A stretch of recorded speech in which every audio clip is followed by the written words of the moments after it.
welcome back or welcome to Age at Home's in-home service video, Client Rights. Before we begin, if this is the first video that you're doing in the series, want to make sure that you know that you need to clock in at this time using the 888 number. Your app will not work in this situation. There are going to be 3 videos that you are watching: infection control, fire and safety, and client rights.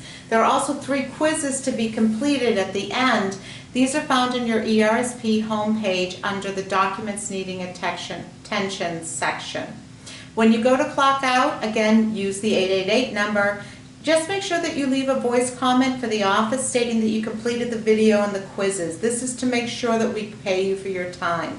If you have any questions, give us a call at the office. Otherwise, sit back and enjoy. So, this in-service is client rights. It's a rather dry one. Basically, there are several rights that are in place for any clients. This is a HIPAA rights as well, so it doesn't just go for us in in-home care, it goes across the board.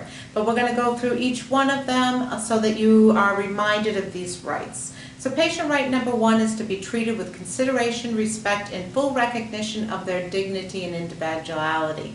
This includes not calling people sweetie, honey, sugar, or any of those names that are a little demeaning, even though we know from our heart we don't mean it that way.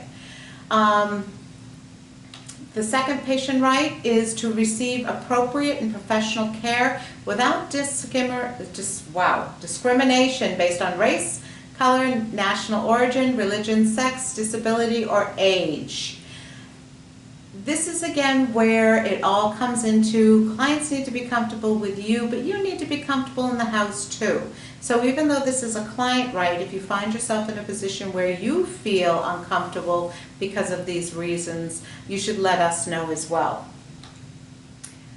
Patient 3 rights is to participate in the development and periodic revision of the plan of care and to be informed in advance of any changes to the plan or intent to discharge, except where it's provided in certain stipulations.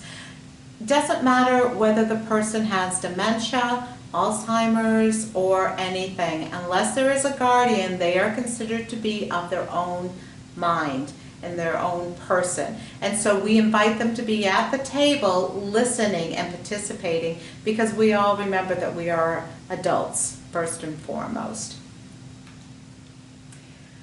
Patient right number 4 is to be informed that care is evaluated through our quality assurance program to make sure that they're getting the best care that also meets with what we are by our license defined to do as well.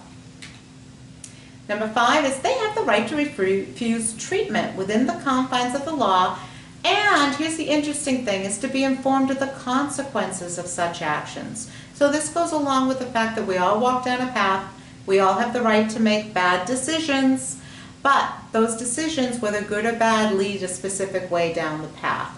If someone says, I'm not going to take my medicine ever again, well, that path could lead to them being removed from their house. Same thing with self-neglect, that type of thing. Patient right number 6. They have the right to voice grievances and suggest changes in service or staff without fear of restraint, discrimination, or reprisal. Number 7, to be free from emotional, psychological, sexual, and physical abuse and from exploitation by the home care provider. And we are designated reporters, so that if you feel that this is happening, you are also need to be reporting that as well. They have the right to be free from chemical and physical restraints, except as authorized in writing by a physician. Number 9, to be assured of confidential treatment of all information contained in the client's personnel and clinical records, including the requirement of the client's written consent to release with information to anyone not otherwise authorized by law to receive it. This means that we're not supposed to talk to anybody who isn't involved in the client's care. But this does mean that we are allowed to talk to physical therapy if they're in the house, to the VA nurses and to the LNAs, and to share information there. But anybody outside, like the neighbor wants to know how the person is doing, you need to refer them to the client or to the office. And 10, to be informed in advance of the charges for service, including payment for care expected from third parties, or any charges the client will be expected to pay. We take care of this at the assessment. But we also have some rights.